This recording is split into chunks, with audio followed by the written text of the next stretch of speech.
Buenos días, mi nombre es Natalia Remolina y voy a hablar sobre la primera situación. En la primera situación se nos pide que vayamos a la historia y que miremos la representación concreta, pictórica y simbólica con la cual trabajaron los números naturales, los enteros, los racionales y los irracionales, y que mostremos esos rastros por medio de un organizador gráfico. Bueno, para entender un poco más, pues podemos ver que la representación concreta es aquella en la que se pone en disposición del alumno algún material que él pueda manipular o materiales que él utiliza en su cotidianidad. Luego, para pasar a la representación pictórica, esto es cuando el alumno o el estudiante pues dibuja un modelo el cual ilustra la representación de las cantidades del material concreto que tiene. Luego, para pasar a la representación simbólica, es cuando ya el alumno es capaz de identificar las magnitudes y de asimismo pues darle una simbología. Entonces, como había dicho antes ya, eh, elaboré una línea de tiempo para poder mostrar los diferentes rastros de las representaciones en el contexto numérico en la historia. Recordando un poco, las representaciones es la concreta, la pictórica y la simbólica. Para esto, pues empecé con los números naturales, dado que estos son los primeros que aparecen, debido a que a la necesidad que tuvieron las personas de contar las cosas. Un ejemplo, los animales, las cosas que tenían, los alimentos, los objetos, pero más que contar era como saber si los animales permanecían ahí, o sea, si no se perdían, si no se morían, o saber si a través del tiempo, pues podíamos ver qué cantidades de alimentos tenían, entre otras cosas. Y aquí, pues se puede ver la representación concreta, ya que los animales, los objetos o los alimentos, pues son una representación concreta de, del número. Ahora, pues también se podía ver la representación pictórica debido a que ellos en huesos con muescas hacían una representación de estos mismos, o sea, de los animales o de las cosas para poder dejar marca. Pero también podemos ver que es una representación concreta, ya que al aparecer los guijarros, ellos lo que hacían era una correspondencia entre los animales y los guijarros para saber si estos se seguían manteniendo o no. Luego, en los años 2400 a.C., en Mesopotamia, se puede ver una representación simbólica, debido a que estos dibujaron o hicieron eh, un sistema de numeración por medio de clavos y espigas, los cuales eran las dos representaciones de los números. Esto lo hacían sobre tablones de arcilla. Luego, cerca del siglo del siglo V antes de Cristo en Persia, podemos ver una representación concreta, pues estos por medio de cuerdas con nudos representaban la cantidad, los números, la cantidad de objetos que tenían. Luego, en el siglo IV antes de Cristo, en la India, hay una representación simbólica. Esta es, el primer acercamiento al sistema de números que hoy tenemos, pues son los primeros símbolos más parecidos a los numerales que tenemos hoy en día. Y en el siglo V en India aparece el número 0. Y con este pues aparece la numeración por posición. Luego, en el siglo VIII, los incas van un poco más allá, dan una representación concreta pero van un poco más allá de lo que hicieron en Persia, debido a que estos dan los números en cordales.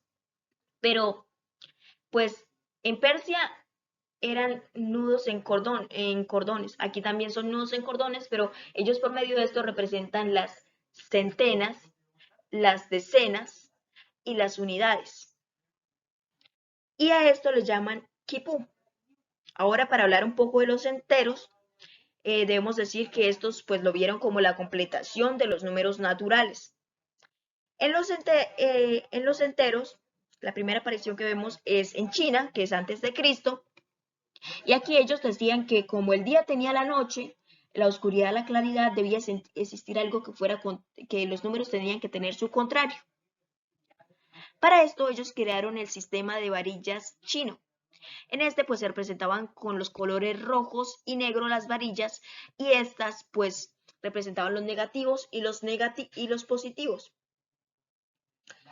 Así de esta misma forma pues también tenían una forma de escribirlos un poco diferente.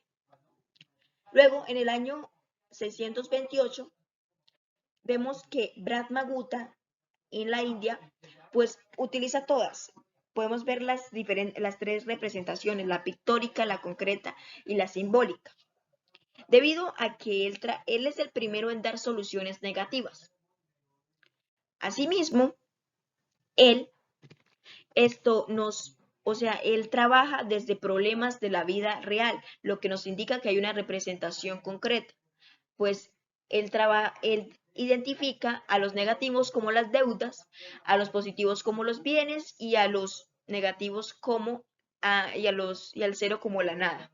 Entonces, aquí vemos que también hay una representación pictórica, ya que también la da por escrito, y también hay una representación simbólica, ya que él identificaba a los negativos con un puntico sobre el número. Ahora,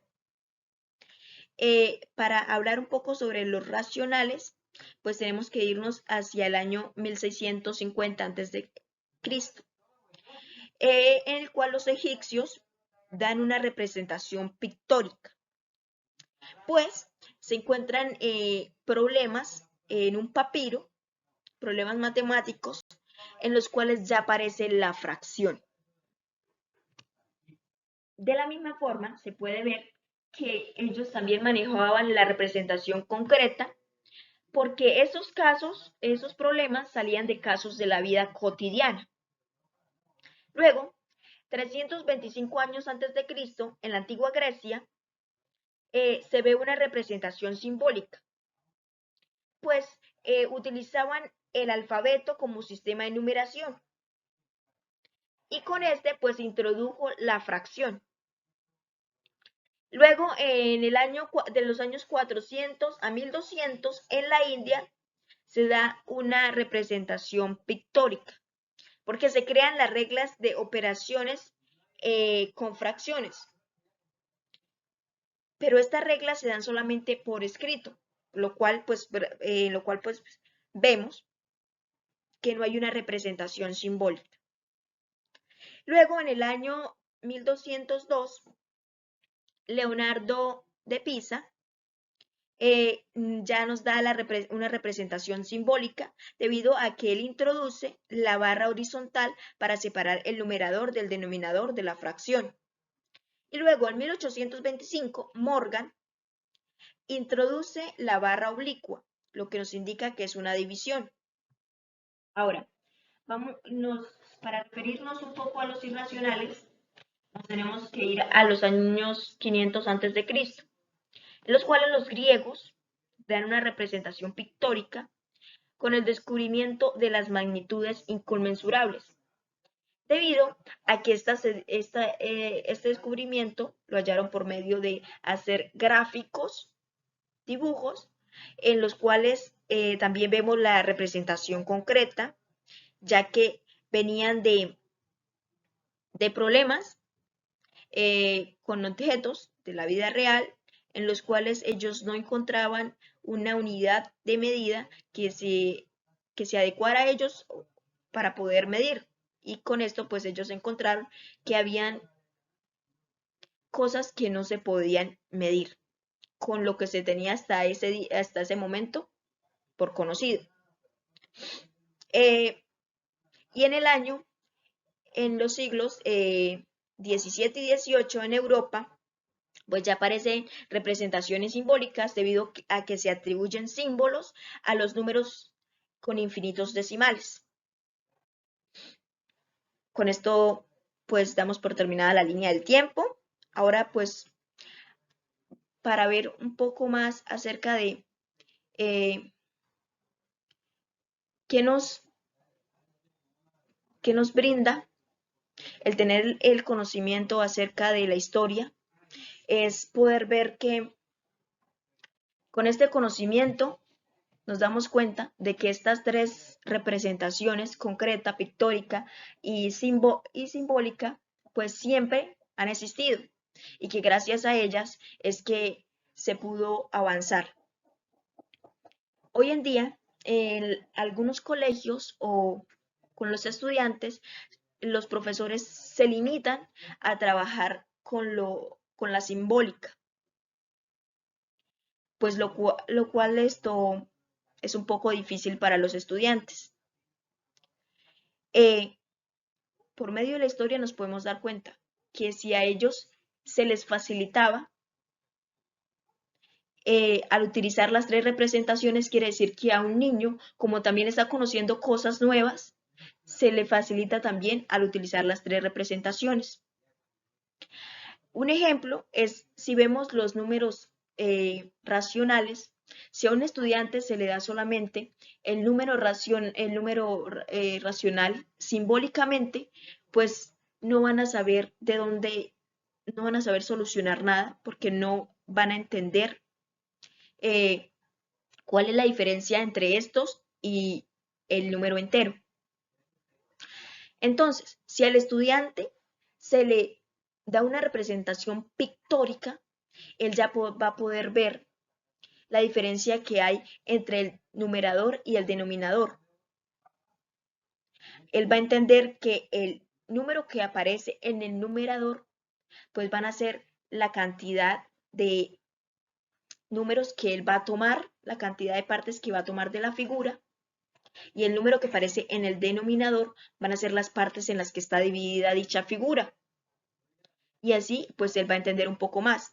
Pero si nos vamos a la concreta, en el cual pues él vea objetos de su vida cotidiana, él cada vez que vea estos objetos va a recordar el conocimiento y así pues él va a tener un conocimiento significativo, lo cual pues no se va a perder. Entonces pues vemos que es bueno que al enseñar utilicemos las tres representaciones. Estas son mis referencias bibliográficas